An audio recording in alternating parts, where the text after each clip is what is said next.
Hi everyone, my name is Emily Sullivan and I am here to talk about my 3 activities for the derivational relation stage. A few characteristics of derivational relations readers and writers. They're developing their understanding of the meaning layer of orthography, so they're moving past the pattern layer. And they begin to incorporate morphemic chunks to decode words and decipher word meanings. How they use vowels and consonants. Students in this stage are beginning to use morphemes to construct and deconstruct words, and most words are spelled correctly.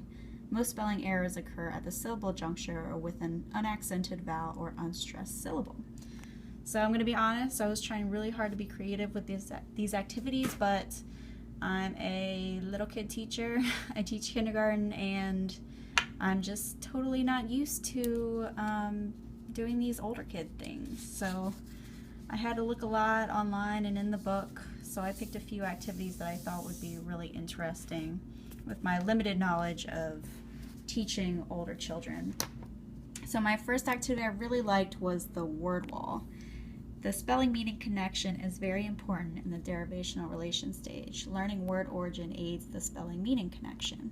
So students at this stage are increasing their vocabulary at a rapid pace. And word walls, as primary teachers know, are a common sight in primary classrooms that help students with the spelling of words. Word walls can be a classroom dictionary where students can own their learning by being responsible for at least one word on the wall. And you can extend this activity by having students choose words from the word wall to incorporate into sentences. So here I have my dictionary.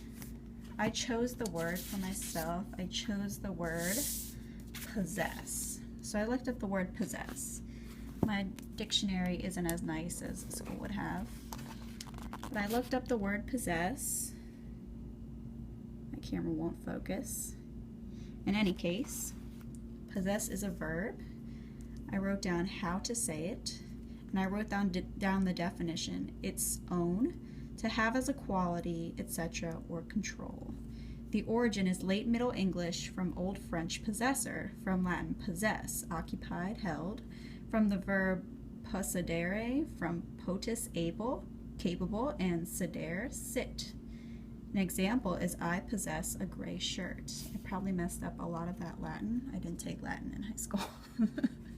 But this is nice because they map out the word for the other students without each student having to go through and do this all themselves. So it'd be nice to hang up on the wall, and students can use this new vocabulary in their writing, their sentences, and if they come across it in reading, they're going to know what it is. It also improves with their dictionary skills, because in this day and age you can just Google it and you can find it, so it'd be nice to have them work in the dictionaries themselves. The next activity I chose was root webs. So word roots emanating from Greek and Latin can help students discover meaning and spelling.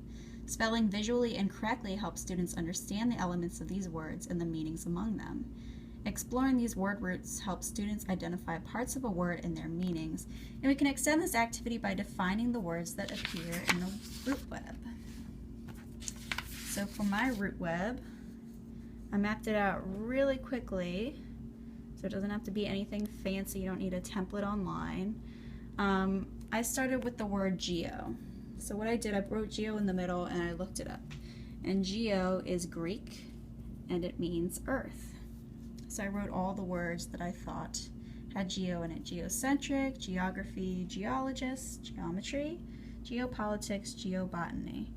And so to extend this activity, I decided to focus on one word and break it down into 2 parts. So geo we know means earth, and centric I looked up and it says pertaining to or situated at the center.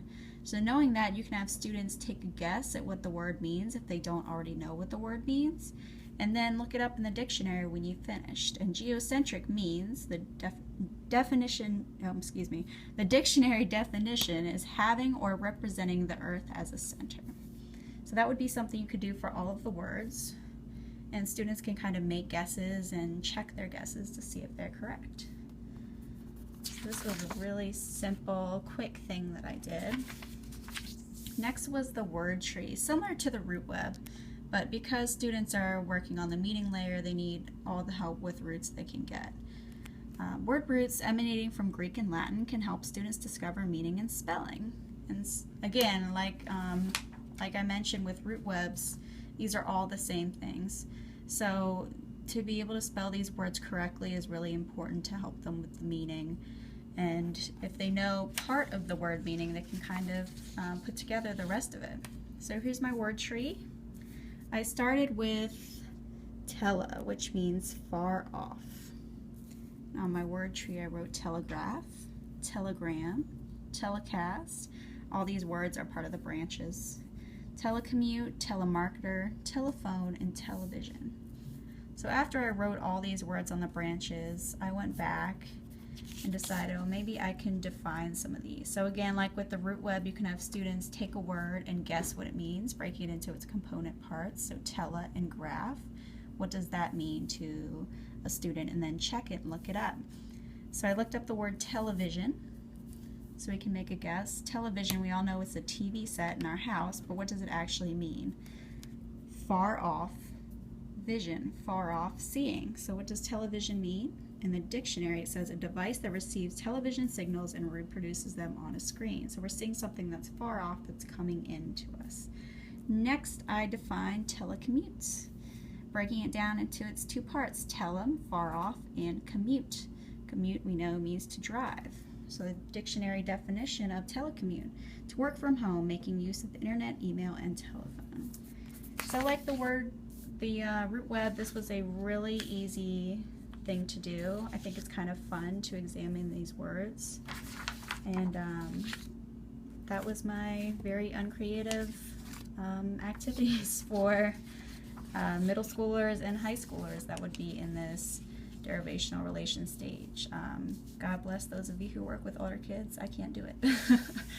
So yeah, thank you for watching, and I hope you got something out of this.